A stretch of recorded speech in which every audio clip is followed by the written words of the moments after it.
Hi,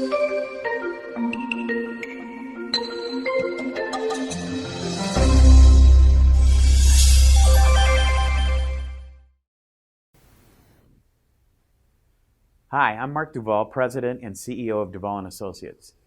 Today's topic is timely because it covers FDA's new modifications guidance. Now, FDA did a nice job of rolling this out by holding a webinar a week and a half ago where they went through the entirety of the guidance to lay it out and then spent time afterwards answering specific questions from the viewing audience. If you want a more in-depth look, click the link below to check out our client alert entitled, "When Do Modifications Transform a Device?" In the meantime, here's the quick take. You might recall that in 2011, FDA made a misstep by introducing a draft modifications guidance to replace K97-1 entitled Deciding When to Submit a 510K for a Change to an Existing Device.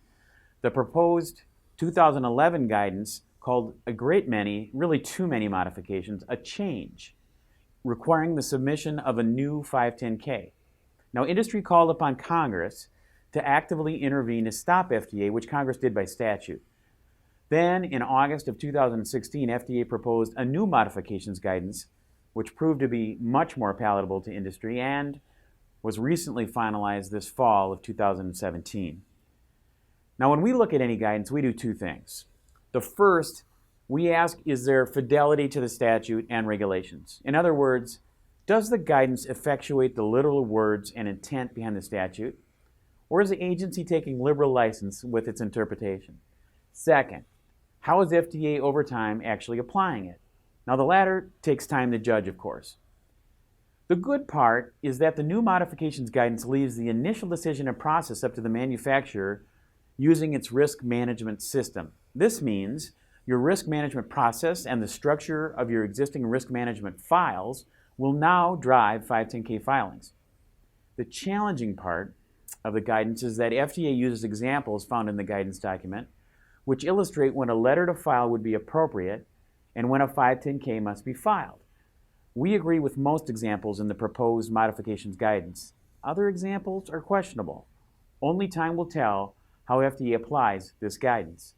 Now, here are some specific thoughts fleshed out more in detail in our client alert. We do think FDA strays a bit from the statute and regulations in three ways. First, in attempting to look at manufacturing and quality control issues and sterilization. Second, whether any change alters the practice of medicine. And third, whether a change to labeling amounts to a major change in intended use. Let's start with manufacturing and quality control and sterilization information. We make the argument in our client alert that under FDA's least burdensome guidance, that if FDA generally should not ask for manufacturing and quality and sterilization information in the clearance of a 510K, how is it that FDA can ask for it in a modification? Second, the new modifications guidance also asks whether a modification alters a medical practice, and that too is an inappropriate consideration. Now, FDA, through its Office of Chief Counsel, or OCC, long ago in the Regen case said as follows, and I quote, that review of a 510K involves a comparison of a device to a predicate rather than to a standard of care, and that there was no legal foundation for requiring a company to demonstrate clinical benefit in a 510K, unquote. Again, the point is, if FDA cannot require a comparison to a standard of care in medical practice, then it should also be irrelevant in a modification decision. And finally, the place where the proposed modification guidance seems to stray the most is in the area of labeling changes, i.e. whether the modification results in a, quote, major change to the intended use, unquote. We discuss an example of FDA's misinterpretation of what is a change to the intended use statement by chronicling an FDA appeal we made on behalf of a client. In that appeal, we challenged FDA's interpretation of whether a change was a major change to the intended use, and we won. The field investigative staff and review staff at the center would not consider whether the change was actually a change to the intended use or the indications for use. FDA also gave no import to the word major in making its assessment of whether the change to the intended use involved a major change to the intended use. FDA essentially took the position that any change to any words appearing in the intended use statement is a major change to the intended use.